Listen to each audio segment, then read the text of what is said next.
Okay, this is 4.3 homework help. The first problem gives us an angle in alpha in standard position here. And it says it passes through the point 0,4. That doesn't really matter to us. What matters is the direction that it's pointing. So you can basically picture this as a unit circle if you want.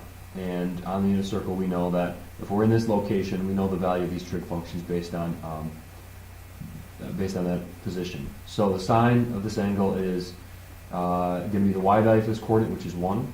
The cosine of that angle is going to be the x coordinate, which is 0. Tangent sine over cosine, which is 1 over 0, so that's undefined. Cotangents, the reciprocal of 1 over 0, so it's 0 over 1, which is 0. Secant's 1 over the cosine, so that's 1 over 0, so that's undefined. And cosecant is 1 over sine, so that's 1 over 1, which is 1. The next problem wants us to give exact values of these angles, of the sine and cosine of this angle. So let's draw a unit circle, or look at your unit circle. Let's figure out where we're at. So 570 means we go around 360, and then we go around another 210. So we're looking at 360, and then 210 would be 180 plus 30. So this is a 30-degree angle right there. And we can look at our unit circle, and we can know the values at that point are negative square root of 3 over 2, comma negative 1/2. So then we can answer this. The sine is negative 1/2. Then the cosine is negative square root of 3 over 2. Okay, the next problem then wants us to give the cosine and the sine of these values. So the cosine of, if you draw a unit circle, of pi over 2 is right here. We know that is the x value, so that's 0. And the sine of 5 pi over 2. So let's figure out where 5 pi over 2 is.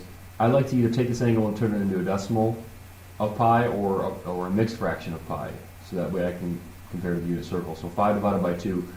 2 goes into 5 twice, leaving a remainder of 1, so it's 2.5. So 2.5 pi then means we go around 2 pi, so there'll be 1 pi, 2 pi. We need another half a pi, which takes us right back to that same spot. So it's the same answer. Okay, the next problem says find the coordinates of this point W. A little hard to see. You can make this picture bigger if you want. The angle is 300 for me, and the radius is 8. So I'm going to draw this a little bit bigger real quick. 300 means that we're talking about this angle right here. I usually make a reference triangle out of that. So making a triangle with the x-axis. And I know it's a 60-degree angle right there. That's important. And I know the hypotenuse of that is 8 because the radius is 8. And so now I can find the coordinates x and y. Those are special right triangle values, so if you want to write down your special right triangle values, I think that's the easiest. This is whatever this length is that times the square root of 3, and this length is twice that. So that makes this 4. So the coordinates are 4, comma, 4 square root of 3. This would be 4 square root of 3. I'm sorry, negative 4 square root of 3. We end up going down here, so don't forget that negative sign right there. Okay, the next problem says the sine of some angle equals 2/3, so let's draw that angle. They said it's in the second quadrant too. That's important because it could be in the first or second when the sine is positive. So let's draw a reference triangle here. It's got to be somewhere in the second quadrant. The sine is opposite over hypotenuse, so I can label those, which if you do the Pythagorean theorem makes this the square root of 5. I'm going to make that negative just to remind myself that I'm going back here. So when I give the cosine, it's adjacent over hypotenuse, it'd be negative square root of 5 over 3. And the tangent would be opposite over adjacent, so it would be negative 2 over the square root of 5. And then they want the angle, so I can do like inverse sine or inverse tangent of the right relationship and get this angle right here, but keep in mind I need to subtract from 180 because I'm really talking about this angle right here, and I need to give it in radians. So let's find it. Let's do inverse sine or a calculator of 2/3, and that gives you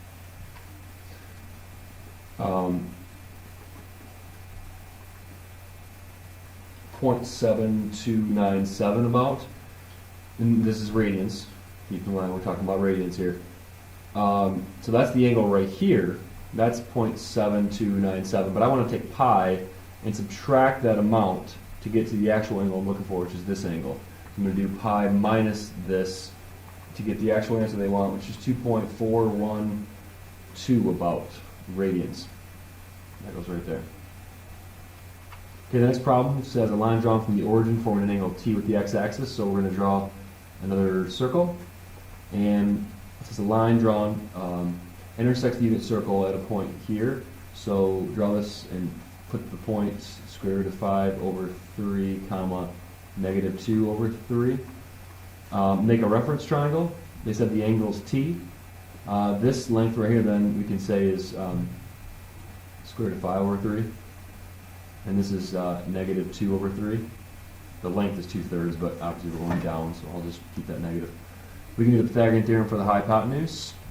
Actually, we don't even need to do that because we were told it's a unit circle, so we're going to get one. Then we can just do the cosine of these values. The cosine is adjacent over hypotenuse, so square root of 5 over 3 over 1. Sine is opposite over hypotenuse, so negative, well, we know it's the y value, basically, negative 2/3. Or opposite over hypotenuse. And the tangent's opposite over hypotenuse, so negative 2/3 divided by square root of 5 over 3, which is the same as multiplying by 3 over the square root of 5. If you move that up, so the 3's cancel, we get negative 2 over the square root of 5 is our answer. Next problem says we have the sine of some angle equals 3/5. So we know based on that piece of information that we're somewhere in the first or second quadrant because the sine's positive. But then they tell us the cosine is negative, so that means we're in the second quadrant. So we're going to draw a reference triangle over there, and we're going to label the sine as 3 over 5, so opposite over hypotenuse. And then we're going to do Pythagorean theorem to find this, which would be 4. And then we can give all these values. The cosine of this angle is adjacent over hypotenuse. Keep in mind that's going to be negative, right? Because we're going back here. So it's negative 4 over 5. Tangent's opposite over hypotenuse, which is 3 over negative 4. Now we need to do some other things. So sine of the negative angle. So this angle that we're talking about is actually this angle right here. That's what we're rotating to. That's what u is. So the negative u would take us back the other way until we'd be right down here with this triangle. So that'd be negative u. It's the same triangle, only this is now negative 3 and this is still 5. So this length is still negative 4. From here we can say, okay, well the sine of that angle is opposite of our hypotenuse, so that's negative 3/5. The cosine of that angle is adjacent over hypotenuse, so negative 4/5. The tangent of that angle then is opposite over adjacent, which is 3/4. Okay. Then they want us to say, okay, well, what's sine of the original angle plus pi? Well, plus pi takes us right down here. We added 180 to that, so now we're talking about this triangle, where this is 4, this is 3, and this is 5, and this is negative 3 right there. So if we're using this triangle now, clean that up a bit, then the sine of that angle, u plus pi, is opposite over hypotenuse, so negative 3/5. The cosine of that angle is adjacent over hypotenuse, so 4/5. The tangent of that angle is opposite over adjacent, so negative 3 over 4. And then we want to just add 90 to the original angle. So if we do that, then imagine rotating this blue triangle right here down 90 degrees, and to become this this green triangle. So if we do that, this would rotate 90 like that, and we'd end up with the triangle looking like something like this. We rotate it 90 degrees. Where this is 3, this is 4, this is 5. But I'm going to make a triangle with the x-axis instead. So this would be 3 up here, this would be the 4, and this would be the 5. And keep in mind this is negative and this is negative as well. So then that angle is the angle we're talking about now, all the way to here, which we can do the sine would be opposite of our hypotenuse, so negative 4/5. The cosine is adjacent over hypotenuse, so negative 3/5. And the tangent is opposite over adjacent, so that'd be 4/3. So the negatives would cancel. Okay, the next problem says we're in the first quadrant between 0 and 90. We want to find all 6 trig function values to 3 decimal places if we know the tangent is 2 over 8. So if the tangent is 2 over 8, we can draw that. We know we're in the first quadrant, so just draw some triangle. And in that triangle, label the sides so that the opposite over adjacent is 2 over 8. And then find the Pythagorean theorem for the hypotenuse, which gives you the square root of 68. And then we can find all these values. So the cotangent is the reciprocal, so that's just 8 over 2. The sine is opposite over hypotenuse, so that's 2 divided by the square root of 68. And I don't know if they want that as a decimal or a fraction, but cosine is adjacent over hypotenuse, so that's 8 over the square root of 68. And then secant is the reciprocal of cosine, so that's square root of 68 over 8. And cosecant is the reciprocal of sine, so that's the square root of 68 over 2. And the next problem, same thing, gives us some clues about where we're at. It says we're at an acute angle, so we're in the first quadrant. Draw a triangle in that first quadrant, then label the sides 3 and 5 here because that's opposite of our hypotenuse, which is sine. Do the Pythagorean theorem, this gives you 4. So if you want the cosine, it's 4 over 5. If you want the tangent, it's opposite over adjacent. If you want the cotangent, we reciprocate the tangent. If you want the secant, we reciprocate the cosine. And if you want cosecant, we reciprocate sine. Okay, next problem, same thing. Draw a reference triangle based on the given information. First quadrant, tangent's opposite over adjacent. Do the Pythagorean theorem, gives you a hypotenuse of 13, and then you can give sine is then 12 over 13 opposite over hypotenuse. Cosine is adjacent over hypotenuse. And secant is the reciprocal of cosine, 13 over 5.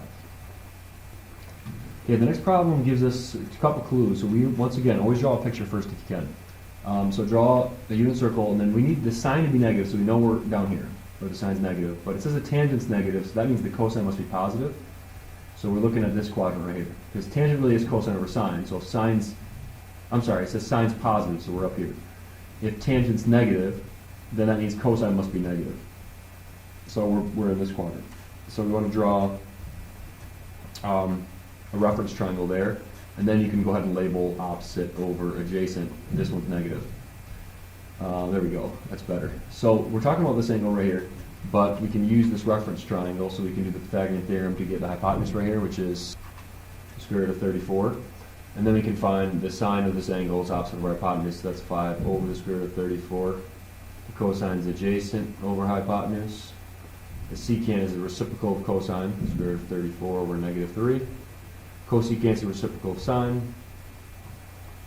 And cotangent is the reciprocal of tangent. Next problem, we want to figure out just if these are positive or negative. So just try to roughly graph these on the unit circle and see where we're at. So 232 is 180 plus 50 some, so we're down here. So that's the sine's negative at that location because we're down here below the x-axis. Next one, cosine of 295, somewhere over here. 270 is here, so 295 would be here, in which case the cosine would be positive. 3 pi over 20 is definitely in the first quadrant somewhere. 3 over 20 is 0.15. So you're going to have 15% of 180, 15% of one full turn this way. So we're over here, in which case the sine is positive, that's the y value. And then 15 pi is 0.79 pi, so 78% of pi, which is somewhere over here, in which case the cosine is negative. Next problem says determine any point in the third quadrant, so let's draw a reference triangle down there. If the tangent's 5, that's opposite over adjacent. Like there's an example, you can use any ratio that gives you 5. Or this is negative and that's negative. So one valid point would be like the point -1, -5. Then obviously you could choose anything you want, but as long as you have this pattern going on this slope, on this line. So any point on that line. And then the sine of the angle, then if we use the Pythagorean theorem, we get the square root of 26. So keep in mind then the sine would be opposite of our hypotenuse, so -5 over the square root of 26. Okay, the next problem gives us some information here that the tangent of theta is equal to 7 over 14, or I'm sorry, 7 over 24. So once again, draw that. Now, I'm going to draw my reference triangle right here. Tangent 7 over 24. I know it's not drawn to scale, but technically it could be over here as well, because tangent's opposite over adjacent, so these could both be negative, they can't still go positive. So they should have told us what quadrant we're in, but I think it works out to be in the first quadrant for mine, so I'm just going to keep it in the first quadrant. Do the Pythagorean theorem, get the hypotenuse here, and you get 25. So if you're trying to find sine, you do 7 over 25, opposite of our hypotenuse. Secant's the reciprocal of cosine, so that'd be, instead of adjacent over hypotenuse, it's hypotenuse over adjacent. And cotangent's the reciprocal of tangent, so it's 24 over 7, the reciprocal of opposite over adjacent. Okay, we're running out of time in the last problem, so draw your reference triangle here in the first quadrant between 0 and 90. They give you the cosine is adjacent over hypotenuse 1 over 4. Figure this out, Pythagorean theorem. And then cosecant's the reciprocal of sine, so instead of doing opposite over hypotenuse, do hypotenuse over opposite. And cotangent is then adjacent over opposite, the reciprocal of tangent. All right, I hope this helps.